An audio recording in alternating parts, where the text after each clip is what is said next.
Hello and welcome to Tennessee Informer. Thank you all for being with us. On the show last week, we had Claiborne Thornton, founder and president of the Tennessee Home Education Association. We discussed how it came about and how current public school system has not only failed our kids, but has usurped the authority of parents through compulsory attendance laws. We also discussed some pending legislation that Mr. Thornton and his organization have some concerns about that it's working its way through the General Assembly right now. If you missed it, you can find it under past live streams for the February 23rd show. Mr. Thornton and Thea are not the only ones concerned about this legislation and our overreaching state and federal government when it comes to education and parental rights. Our guest tonight is also very concerned and very well versed on the potential ramifications of pending legislation on parental rights. Tiffany Boyd of Free Your Children is our guest tonight. But first, it's time for the Informer Report.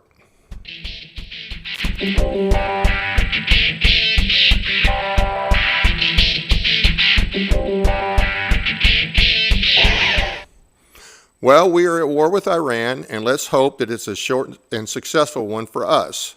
Keep your head on a swivel for all the terrorists that Biden let into the country that are now a serious threat. A few thoughts for consideration. First and foremost, no matter how much we might feel this was way overdue, President Trump acting alone and being the sole decision maker is not the way it's supposed to work. This was obviously planned for a while and was not in reaction to an imminent threat.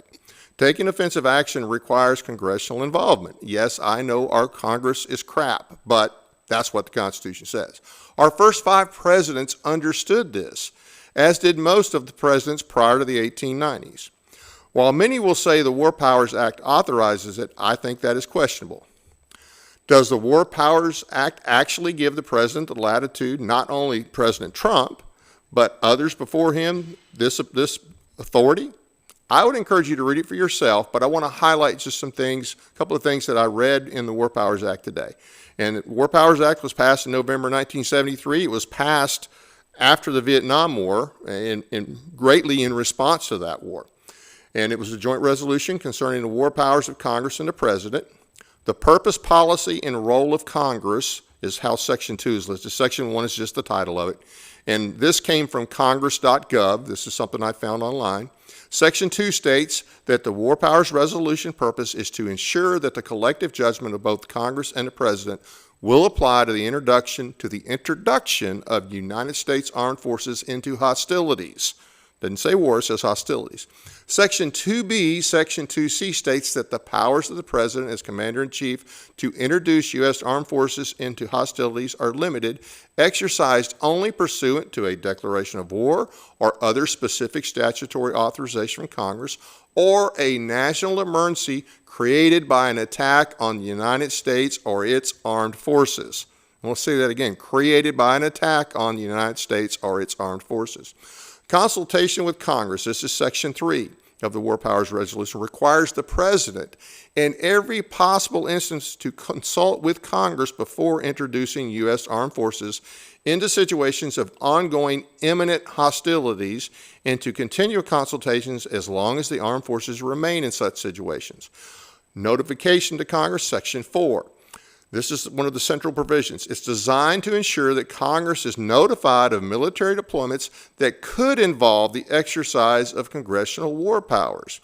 Section 4A1 requires the President, in the absence of a declaration of war, to notify the Speaker and President pro tem within 48 hours after U.S. armed forces are introduced into hostilities or into situations where imminent involvement in hostilities is clearly indicated by the circumstances. While hostilities is not defined in the War Powers Resolution, the House report accompanying the original measure stated that the term includes not only a situation in which fighting actually has begun, but also a state of confrontation in which no shots have been fired, but where there is a clear and present danger of armed conflict. The report indicated that imminent hostilities includes a situation where there's a clear potential either for such a state of confrontation or an actual armed conflict.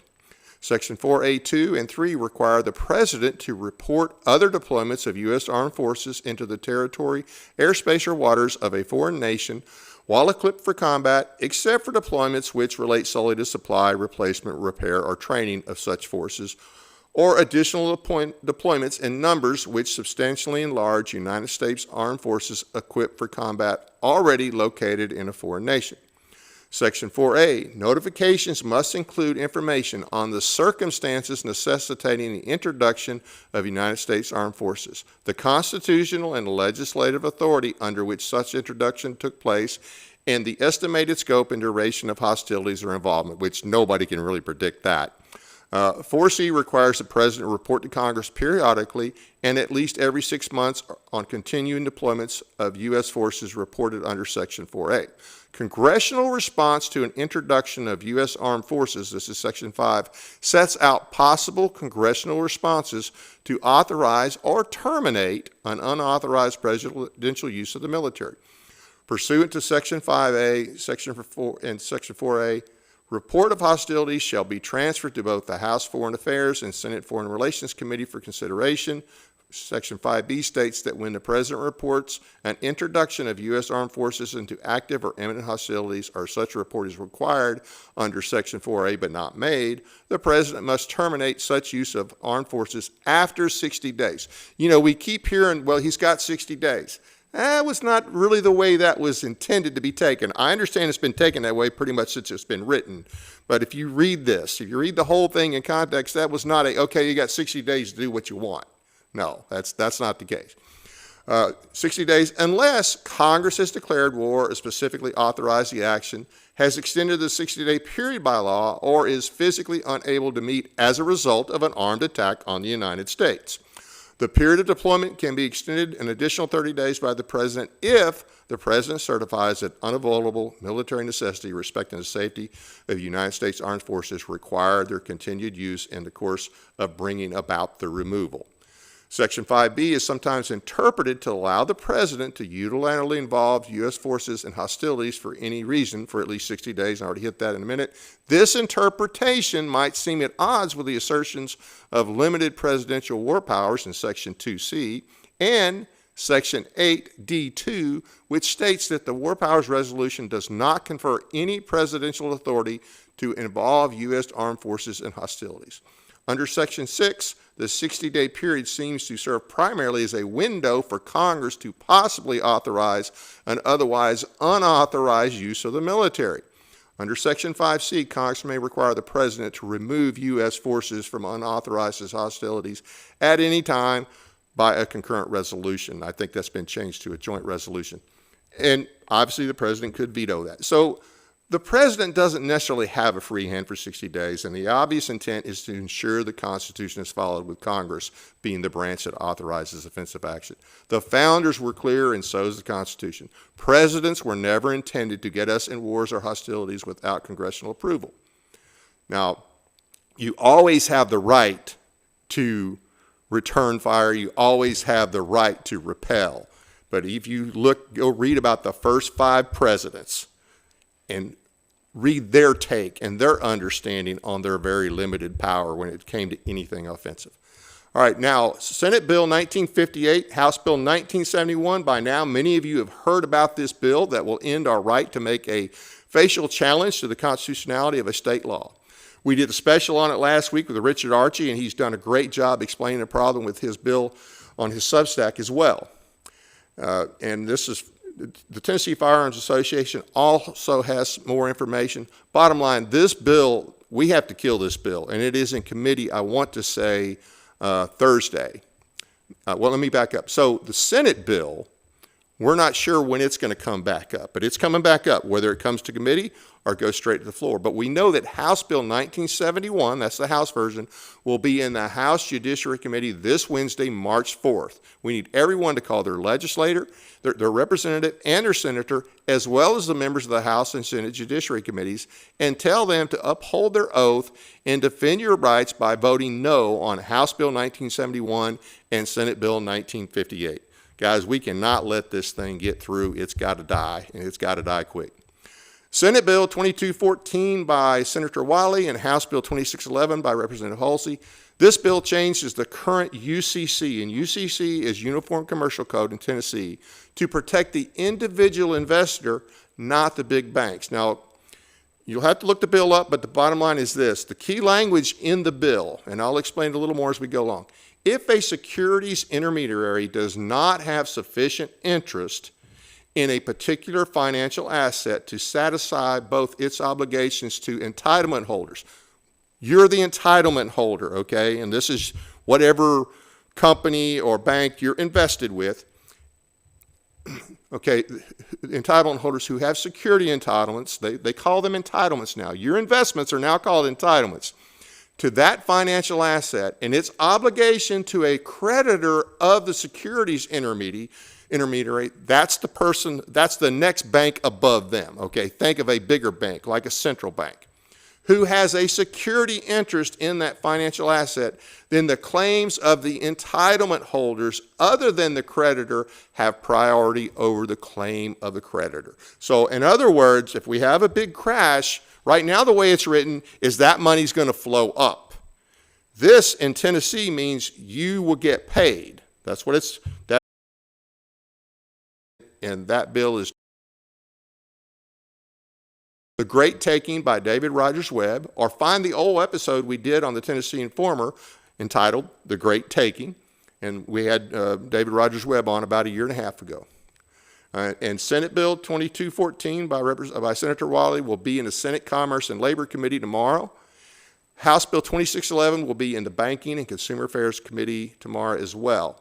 So need to make those calls. There are a lot of important bills in the General Assembly this week. Please check out tncs.weebly.com, Tennessee Fair Elections. There are several election bills this week. Tennessee Stands, Tennessee Firearms Association, Tennessee Eagle Forum, and Free Your Children. Anything having to do with schools, check out Free Your Children.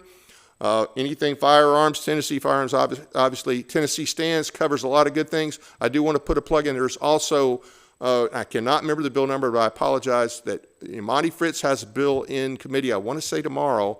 It's the bill to prevent this, if we have another emergency situation like COVID, where they can no longer label you as non-essential if the governor or somebody else in government thinks that, well, your job is just not important enough and we're going to declare you non-essential and we're going to restrict what you're able to do. He's got a bill to deal with that. Hey, if you have a news story that you want to alert us to, be sure to send us an email at tennesseeinformer.tv@gmail.com.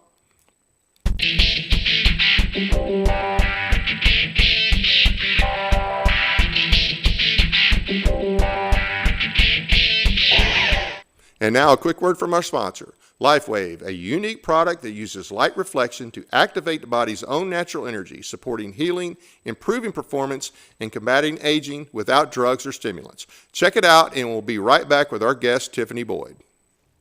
Light, the energy of life itself. Since the beginning of time, light has sustained us, fueled our growth, and shaped the world. Even Einstein recognized that everything we are is made of light. But what if we could harness the light within us, not just to live, but to renew, restore, and rejuvenate? Introducing LifeWave X39, the first product in the world that activates stem cells using our body's own light. Backed by clinical research, multiple patents, and over 10 years of stem cell research, a revolutionary wearable light technology that unlocks the power of activating our own stem cells with a single, safe, affordable, non-transdermal patch that puts you back in control of how you look, feel, and perform. Unlike drugs or chemicals, X39 works naturally, awakening your body's ability to heal and thrive. It's time to unlock your full potential, restore your vitality, and embrace a healthier, more vibrant you. Now to our guest, Tiffany Boyd. Hey, thanks for joining us. How are you doing tonight? I'm doing well, but we're going to have to stop meeting like this. Maybe at some point there'll be good news to share. Yeah, I'm not sure that I've ever had you on when we had good news, but okay. So let's get right to it. For those that are not familiar with the organization, can you tell us a little bit about what it does and why you started it? Absolutely. Our organization, Free Your Children, we have a nationwide footprint and we seek to equip citizens with the information that they need to better protect their families. And so the information that we put out there, we feel like the public needs to know. We know and understand that the citizenry as a whole needs to be better educated on these educational agendas that we see that are coming through not only our legislature in Tennessee, but across the United States. I just recently gave expert education testimony on behalf of an SEL bill in the state of Utah in their house there, and that testimony can be accessed over on our Free Your Children YouTube channel. And the topic there was social emotional learning that is in schools. I have just recently penned an article for the Borough Pulse about this that will be released soon, so be watching for that. And this ties into how this is also happening in Tennessee as well, and how parents and citizens need to, what they need to know and what they need to understand about this agenda. So we try to bring information to the public, not just about homeschooling. I think some people have misinterpreted Free Your Children as just a homeschool advocacy group, and that is a cornerstone of what we do, because we do believe that parents are the most equipped to provide education to their children. And of course, we believe that homeschooling is more than just, the 3 R's. We believe that it is a way of life and a way for parents to be able to influence their children and instill values in them, specifically if you're a Christian. So we're always going to encourage parents to take that leap, because we believe that that is the best educational option for children. However, we do track what is going on in the public school system in Tennessee and across the nation. And of course, in Tennessee, they never fail to disappoint. And we have a plethora of bills this legislative session that are extremely concerning, and several of which are working in tandem with one another, just like they did last legislative session, unfortunately. Yeah. So if they want to get involved, they can just go to your website and sign up? Absolutely. freeyourchildren.com, and find out more information and connect with us there. Okay. So, hey, let's get to the pending legislation and what concerns you have. Absolutely. Well, there are several bills in Tennessee. One made a massive gain in our state, and that is Senate Bill 1968 by Senator Adam Lowe. And if you've been tracking or following Free Your Children on our social media pages, and if you're not, I highly encourage you to do so. You know that from right out of the gate, when he first brought this particular bill, well, actually what he did was he filed a similar bill prior to this one, and the intentions were the same for that bill as well. And of course, we pushed back and he withdrew that bill. And then he filed this current bill, which is Senate Bill 1968, which did pass on the Senate floor today. And the interesting thing that happened with this particular bill recently was last week, this bill was heard in one of the Senate Education Committees. And he made the statement that he had filed an amendment to this bill. However, the amendment was not made public so that we could read that particular wording of that amendment. And actually, at that point, it was not even an amendment. It was a fiscal memorandum. And of course, a fiscal memorandum, for those who may not understand, does not change the language of the bill. It's just an interpretation. So, of course, we read the fiscal amendment, or the fiscal memorandum to that particular bill, and we knew that it did not impact the actual bill language. And even the language in that fiscal memorandum did not rectify the issues that we were having with this piece of legislation. So this morning, we actually went to the Tennessee General Assembly website to see if there had been an actual amendment filed to Senate Bill 1968, and it had not. And then I have some law firms, more than one, that reach out to me on occasion to ask my opinions regarding legislation that is moving through the assembly here in Tennessee. And one of the bills was this particular bill by Lowe. And they said that the amendment was up. Well, it wasn't when we had looked. So we immediately went, looked, sure enough, it was finally up. So we pulled that amendment, printed it out so we could cross-reference and redline the original bill with the amendment. So I have heard the recorded now video from the floor that happened in the Senate today, where they made claims that this particular bill would not affect homeschooling families, which is definitely not true. What's the gist So- of this bill? What is the main thing that it's It's a focusing on? truancy bill. I like to call it the truancy trap bill because what this bill does is it prevents an exit from the public school system for parents in the state of Tennessee.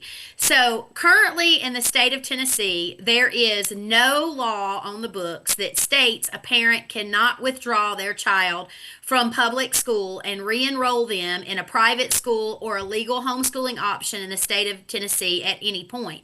This bill seeks to do just that. And the judge that brought this bill to Senator Lowe for him to sponsor it publicly stated over on our social media page that this particular bill was essentially, he and Senator Lowe were actually having quite a interesting dialogue over on that page about this bill. And so they wanted to close the loophole that was allowing parents to remove their children from public schools when they had gotten involved in the truancy intervention system, in the truancy intervention tiered model, intervention model Right. that the juvenile judges are instituting in their courts. Yeah.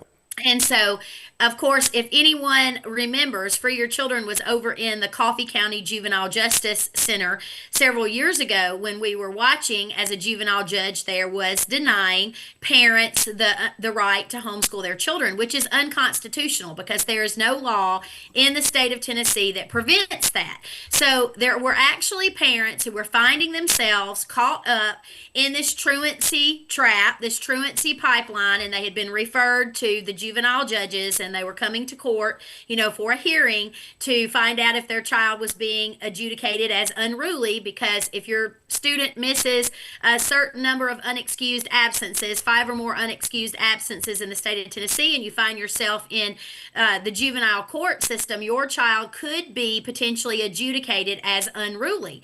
And so there were parents that when they were receiving these letters from their school district and from the juvenile court, saying that they had to come to court for a truancy hearing or this process had begun, they were removing their children from public schools and they were enrolling them in a private homeschool option, a private school option or a legal homeschooling option in the state of Tennessee.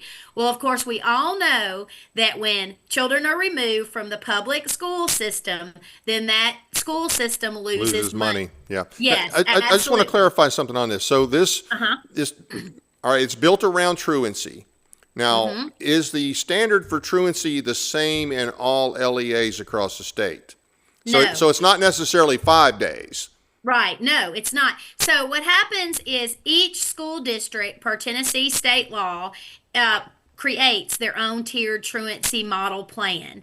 And then once the third tier of that plan is reached, and they can differ because a neighboring county to where I live, Lawrence County, sought to set their truancy intervention at 3 or more days of unexcused absences. And- so they can.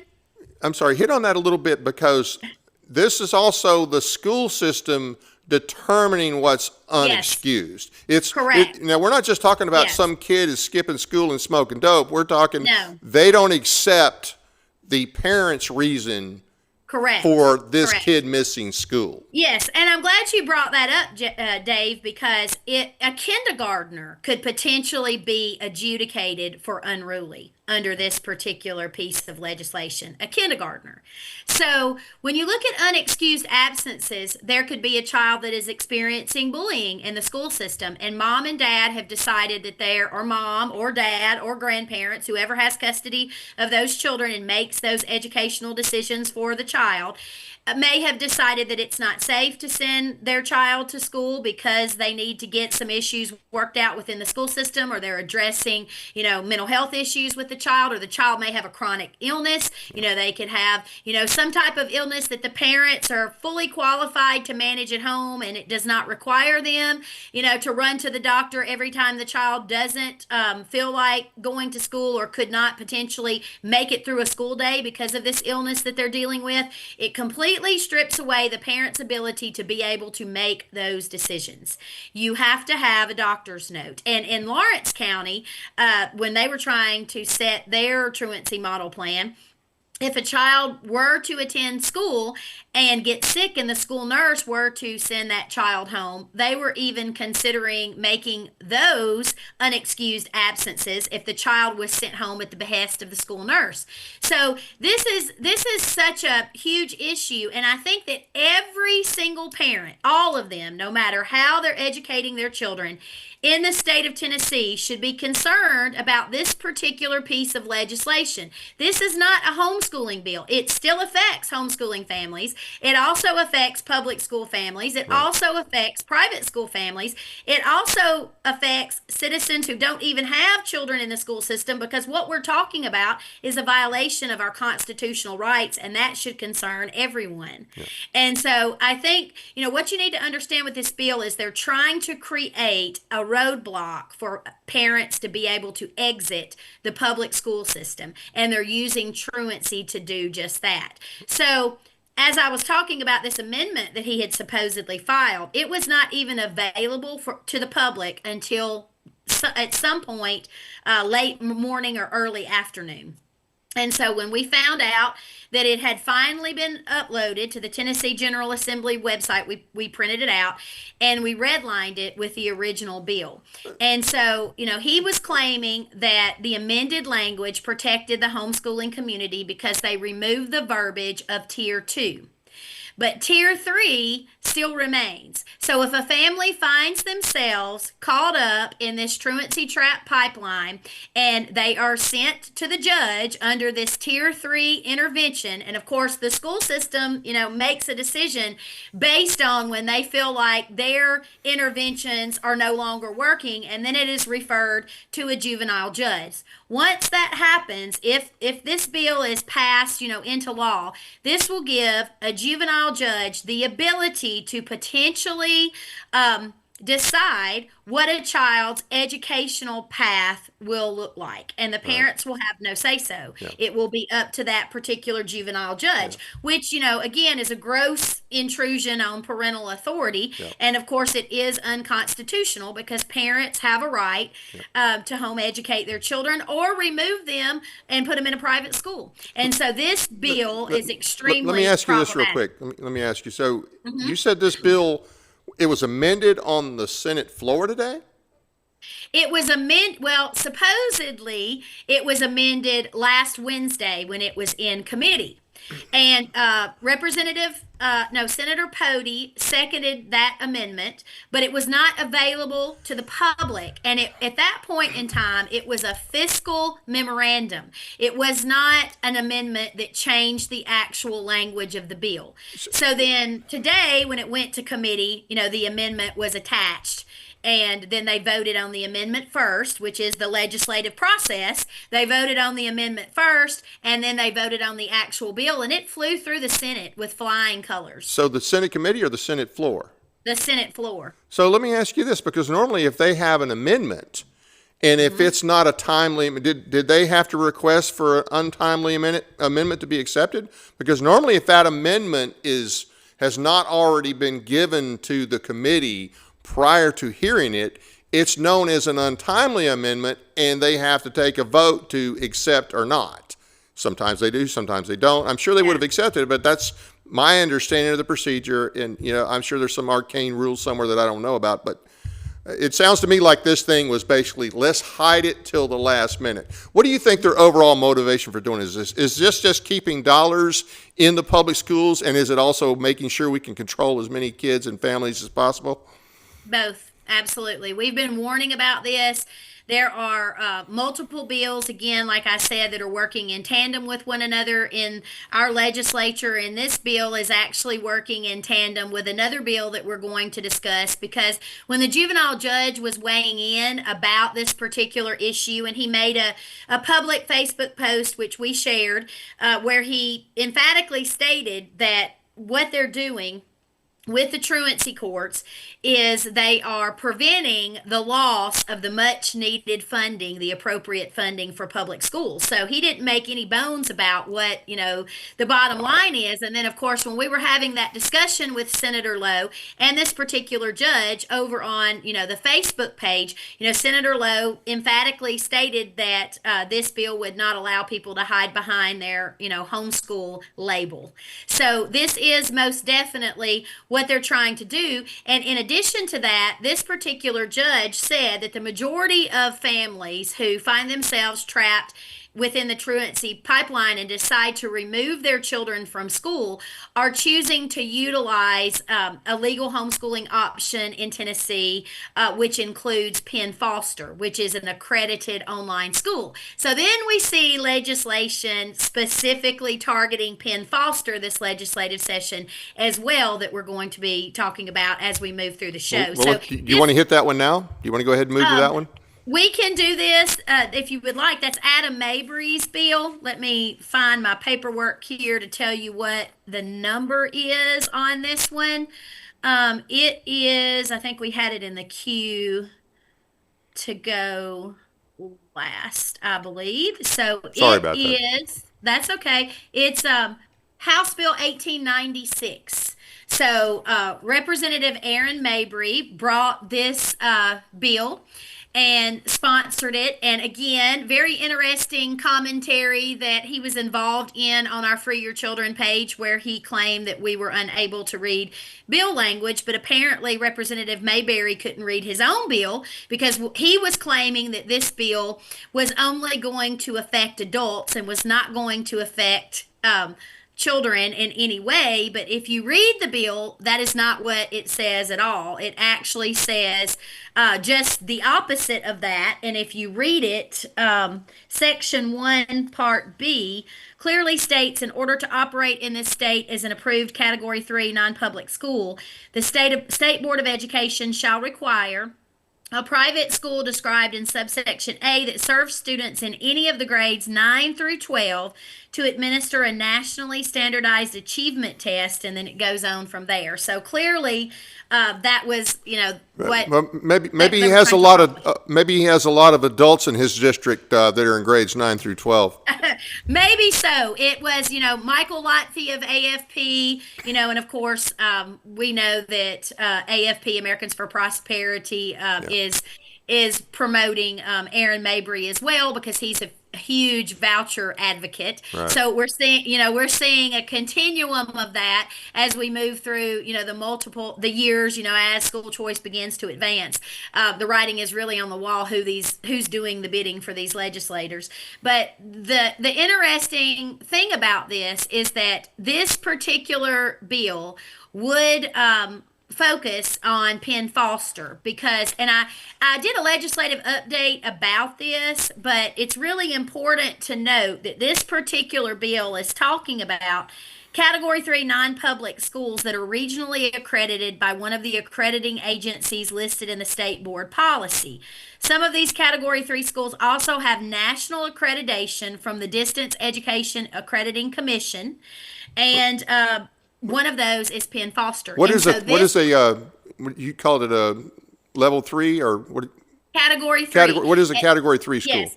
What is a that? Category 3 school is an accredited distance learning online school in the state of Tennessee. And that is actually a recognized, designated legal homeschooling category in this particular state. So even though the students are not considered homeschool students, it's still a legal accepted category for homeschooling in the state of Tennessee. And that's one reason why we have so many issues with our homeschool laws in Tennessee, is because the lines are blurred. And that is one of the reasons why we have pushed back against current homeschool laws in our state, is because it's muddying the waters. And when you start tightening the screws to particular categories of home education in the state of Tennessee, it puts every other category at risk because it's incrementalism. All And right. once you start, making more laws and rules and regulations on one category, it's very easy for them to amend,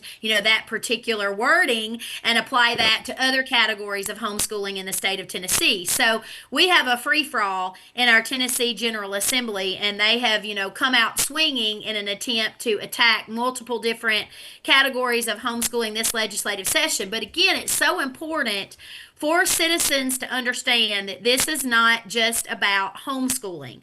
We have to decide as a citizenry in the state of Tennessee, do we really believe that children belong to the parents, or do we believe that they belong to the state? Right. Do we believe that judges should be making educational decisions for our children in the state of Tennessee, or do we believe that parents have the right to do that? Because right now, our Tennessee legislature is a runaway train, and they believe that the state has more authority over children than their parents. We talked about this some last week with the other Yes. with Mr. Thornton, and we don't think about it, but these compulsory attendance laws, and he made the point that it's compulsory attendance, not compulsory education, because I guess the state doesn't actually define education. I thought that was a good point. Our grandparents, our great grandparents, in some cases, accepted that. Okay, we're now going to tell you have to send your kid from this age to this age to go spend 8 hours with somebody else every day. And we accepted it. But really, you're right. That is a total violation of rights, but we're so used to it. It is, but the ironic thing about that is there are other states in the United States that do know that there's an issue with this, and they do not have to abide by those compulsory attendance, regulations. And their states do believe that children belong to their parents and not the government. And of course, last legislative session, when we ran the Free Act, that was exactly what we were attempting to do in our state. And of course, our Republican legislators in the House killed that bill because on the basis of we would potentially abuse our children if we were given, true educational autonomy. So that's a snapshot of exactly, what our legislature feels about parental rights and educational rights and constitutional rights in our state. And every single session, they encroach more and more with more regulation. And one of the big issues with homeschooling is in the state of Tennessee is every year we have more and more unconstitutional laws that are being passed with very few organizations or entities pushing back when they're all unconstitutional, because our Tennessee state constitution does not address homeschooling or private school. It only addresses a free public education. That is their only job. Their job is not to regulate parents who are home educating, and it's not to regulate private schools. And we have continually allowed those rights to be eroded away by the passing of more and more and more unconstitutional legislation, and no one is asking any questions about this. So one of Free Your Children's major missions and goals for future legislative sessions is to begin the attempt to repeal these unconstitutional laws regulating homeschooling and private schooling in the state of Tennessee before it's too late.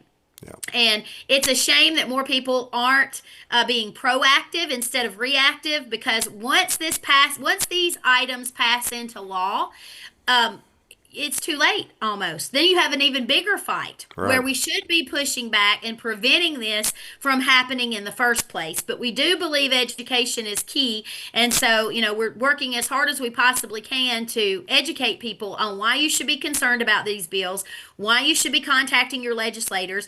And 1968, this particular bill, it's passed the Senate floor, as I mentioned today. It goes on to the House tomorrow. So tomorrow at 3 p.m., it will be in the Education Administration Subcommittee. Right. It's number 7 on the agenda, and the committee starts at 3 p.m. So you need to contact your representatives on that particular Education Administration Subcommittee. Tell them that this bill needs to be killed, that it's unconstitutional, that it is an intrusion of parental authority, that it could potentially prevent parents from being able to homeschool their children or send them to a private school, and that juvenile judges have no authority when it comes to determining a child's educational path. And we need to make our voices loud and clear. And so I hope that if you're listening to this, that you will head over to Free Your Children, or maybe Dave has them listed somewhere, the names to the emails and the phone numbers to the legislators that you can contact in this particular committee. I know that we have them on our post about this bill over on the Free Your Children social media pages. You can also sign up for our free newsletter, and we will have the information, listed there as well. But this is something, you don't need to wait. You need to act now and tell them to kill this bill. So that's House Bill 1823, which is the House companion bill for Senate Bill 1968. What about Mayberry's bill? Or Mabry, when's his bill in committee?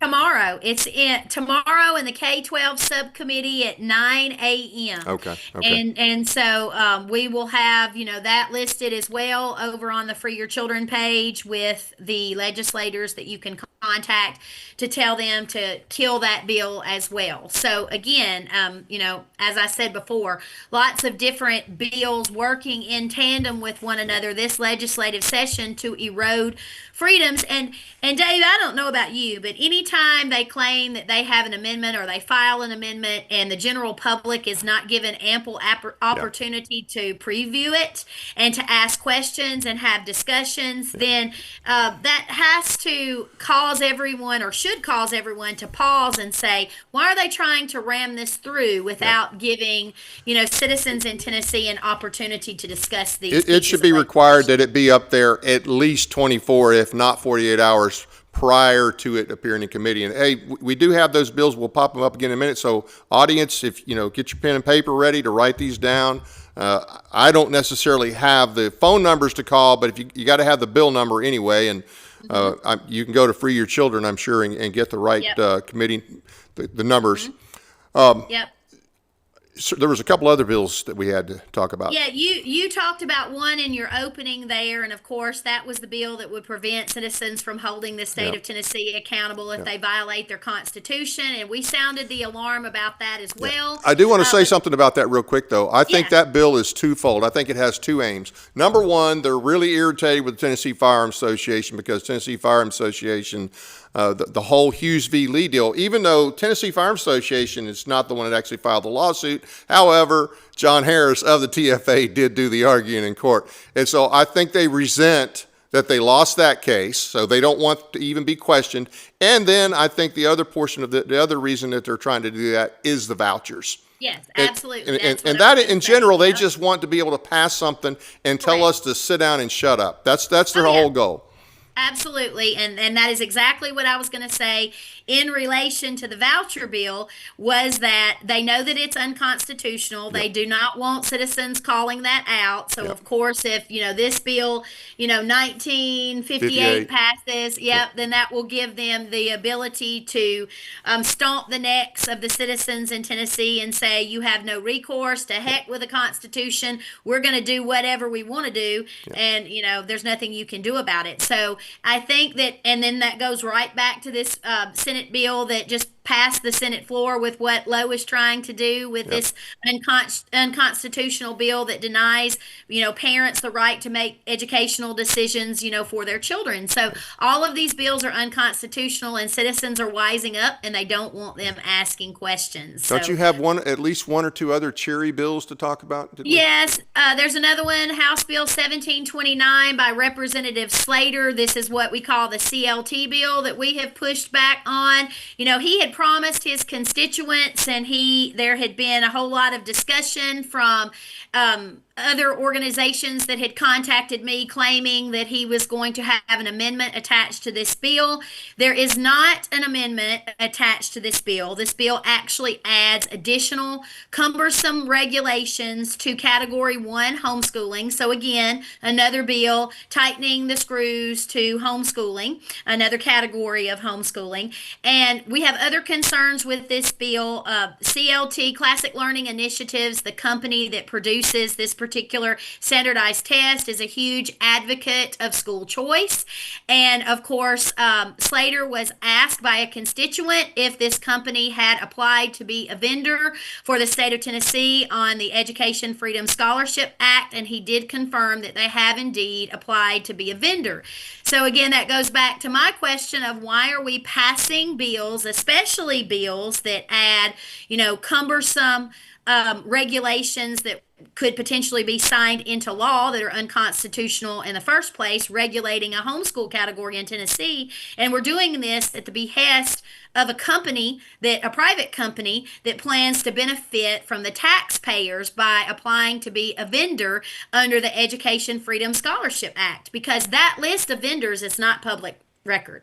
Really? We are not allowed to access that vendor list in the state of Tennessee. So your tax dollars are being used. How can you not be able to see the vendors? How is that even legal? You tell me. It's not, they will not allow us to see those. And I have had other people comment when I posted about this, about those vendor lists not being made public in the state of Tennessee. And they reiterated the same complaint in their state. And they made the comment that it was not public in their state either. And the excuse they were given was that the vendors were being threatened. Okay, so a couple things here on the CLT. You say they're pro school choice, which basically they're for the vouchers. Okay, absolutely. So the CLT itself is going to be part of this bill, and then they're encouraging the vouchers, which are unconstitutional and are tax payments to private individuals. Now, but let me ask you this: as far as CLT goes, now I think they're doing this in lieu of the ACT and the SAT. Is that the intent of using the CLT? They're claiming that it would give parents an option, but the ironic part about that is if Representative Slater was actually interested in giving parents an option in the state of Tennessee, then it would beg the question, why would he kill the FREE Act last legislative session when that gave parents a true educational option in this state? Let me ask you this. How much do you know about CLT? I mean, is it a better test than the ACT or SAT? Do you know? Well, I mean, it depends on who you're asking, but here's what you need to understand is when you become a vendor for any type of school choice program, you are signing a contract with the federal government.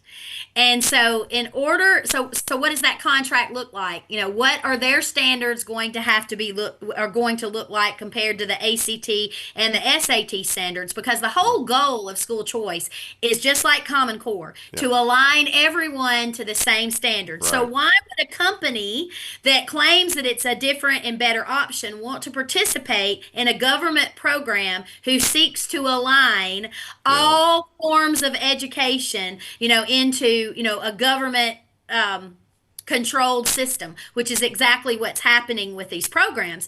If they were, we may be having a different conversation if that wasn't the issue here, but that is one of the fundamental issues with this. But also, if you look at the bill, which again has not been amended, it clearly states if a homeschool student does not test proficient in a subject matter tested pursuant to the subdivision as demonstrated by the student scoring a performance level rating of approaching. So there's all of these caveats that, if a homeschool student is not testing proficiently, they have to go through all of these additional steps, which will then be, signed into law. And additionally, with this particular piece of legislation, the test would not be allowed to be proctored by an individual, who is related to the student, and it would have to be recorded by the developer of the nationally normed examination.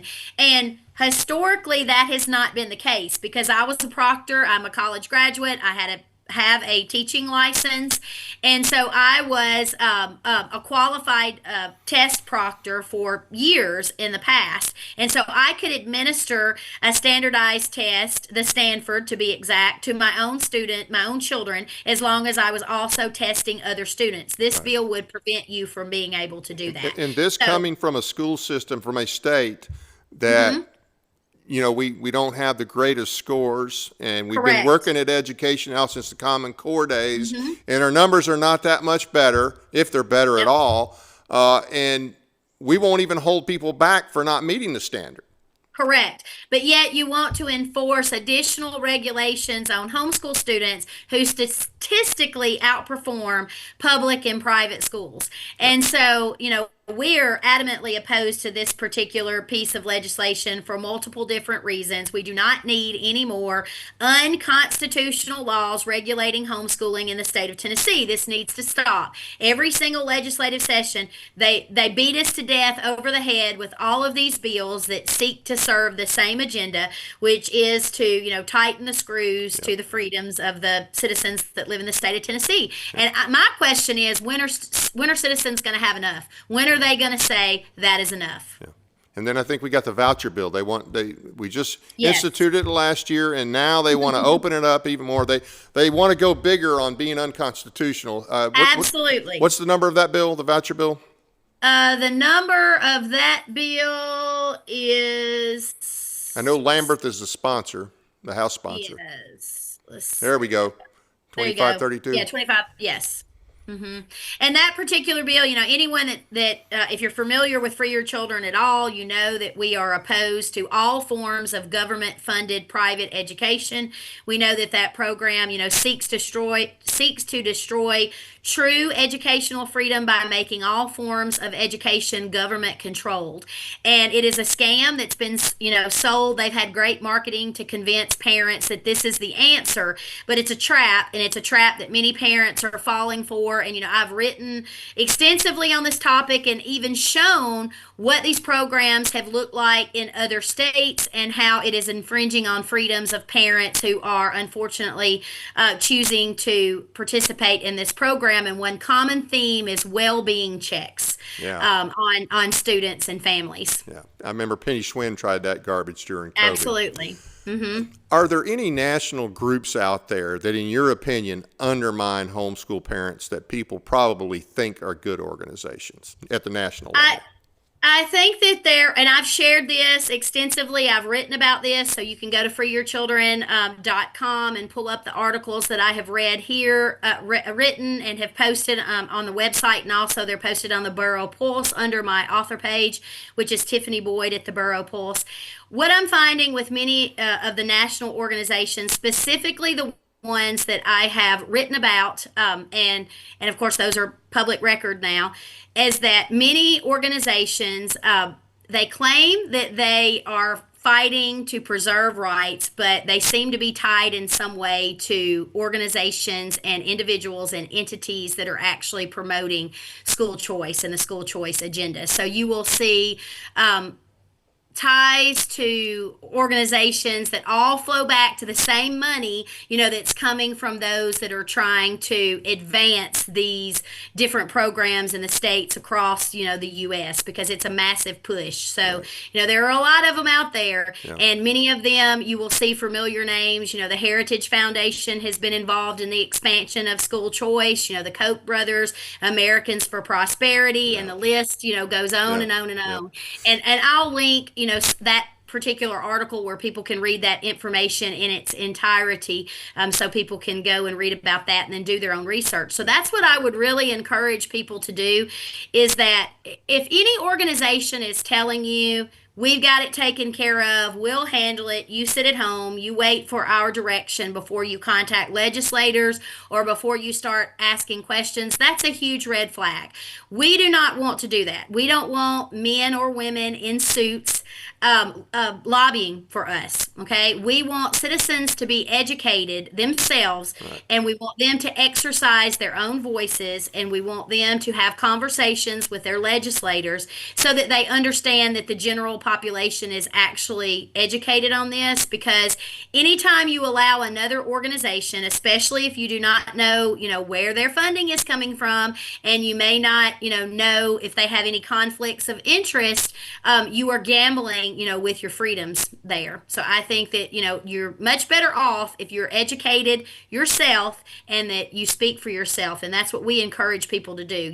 When we show up at the Capitol, we want other people to come up there with us. We want you to come and speak to those representatives and those legislators, those senators yourself. We don't want, to do it on your behalf. We want you to join us there. Are there any good national organizations out there that actually support homeschool, in your opinion? I think that that's a loaded question. I don't. I'm very hesitant to name any specifically that I would promote without doing my You can take the research. fifth. That's okay. Yeah, Uh, without doing my research on those. And that's what I encourage every single citizen to do yeah. is to do your research on every single organization. That you may find something that concerns you, you may not, but you definitely need to do your research and always follow the money.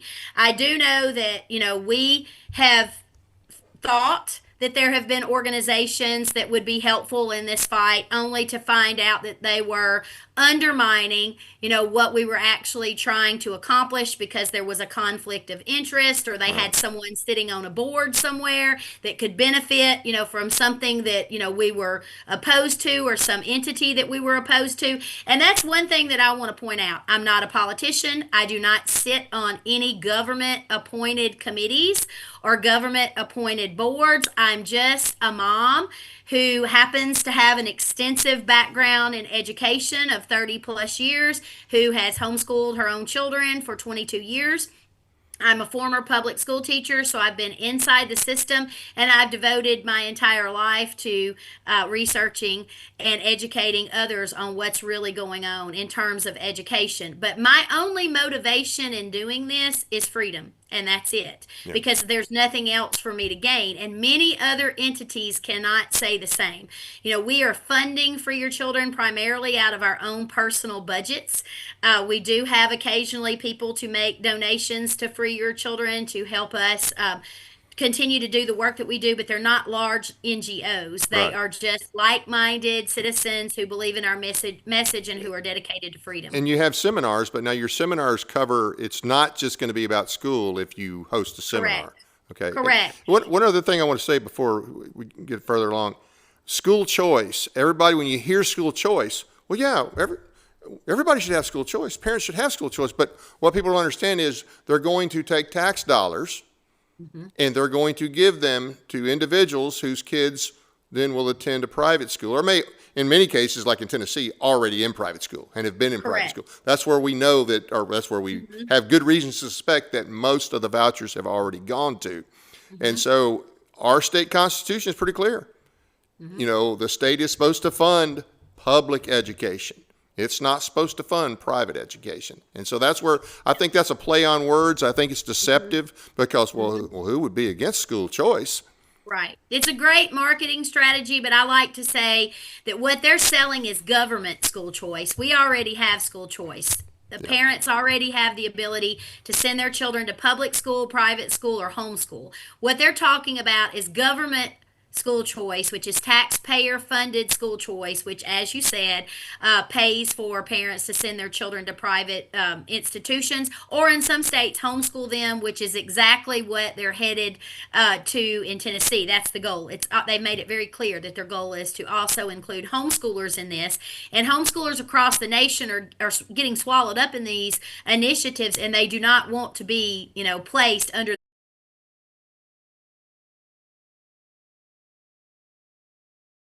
Tennessee, the majority of homes. So again, Tennessee, and it is a shame that over several decades, no one has made an attempt to change, other than the Free Act, those unconstitutional laws regulating homeschooling and private school in this state. And they've only gotten worse. And so to not see organizations opposing additional homeschooling legislation and private school legislation is just appalling to me, because you can't claim that you support freedoms of parents and then promote pieces of legislation that do the exact opposite. Well, the Free Act's not coming back this year. You guys going to bring it back next year? I think, well, we have already made public that our plans for next legislative session will be to repeal the unconstitutional laws regulating homeschooling and regulating private schooling in Tennessee. So that's what you're going to see from For Your Children next legislative session. Speaking of seminars, you're going to be at the Stewart Henry TFA meeting on March 31st in Stewart County. It'll be the Stewart County Visitor Center. That's 117 Visitor Center Lane in Dover, Tennessee.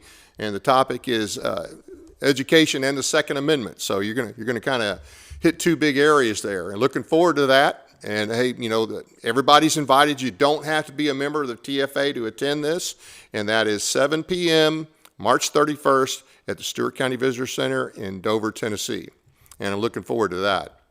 Absolutely. We're excited about that one. Are there any other events you need to announce? That's all we have on the calendar right now. One of our team members has a grandbaby that's due in just a few weeks, so we're scheduling our events around her newest blessing that is coming, and so we are excited for her about that. Again, we are just a group of families and moms that are out here advocating for citizens and fighting for their freedoms while we're trying to do, all the things that families have to do, like raising our children and homeschooling our children and serving as wives and mothers and parents and working additional jobs. So what we do really truly is the definition of grassroots, and I even hate to use that terminology. It's been so overused at this point, kind of like conservative.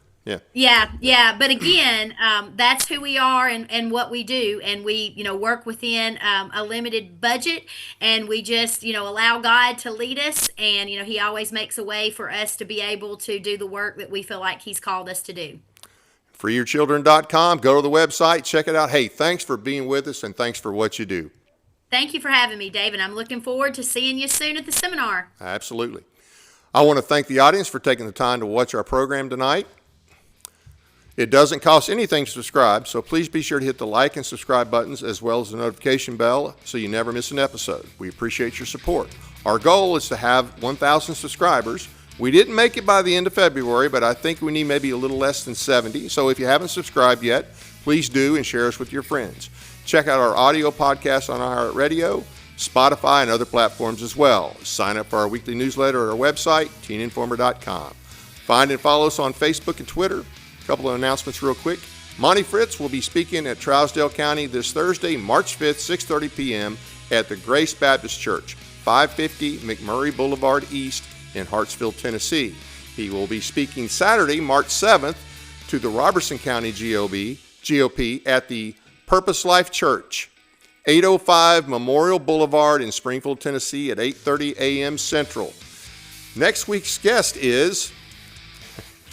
Well, we had to make a change to that. Our guest next week, we were going to have a new author, but we're going to have Shahram Hadian, and I'm sure I'm mispronouncing that. He'll correct me when he sees me. Shahram Hadian, he escaped from Iran when he was very young, and he is now a pastor. And, hey, I think this is pretty good time, and I appreciate him being able to step up and join us next week. So that'll be next Monday at 7 p.m.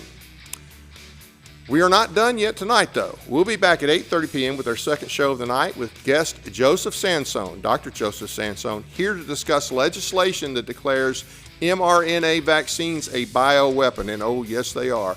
You need to hear this. Please take the time to check out the other shows brought to you by West Tennessee TV by going to westtntv.com or myparistv.com. There you can find links to the Mike Weatherford Show and Sportscast with Jeremy Bucklow. Tomorrow, Mike is joined by Teresa Carter with an incredible story about being switched at birth and revelation that changed everything. Then next Sunday, Jeremy is joined by Jackie Beard, multi-sport star that has already been approached by several colleges and universities with football offers. That's it for now. Good night from Paris. Tennessee, that is.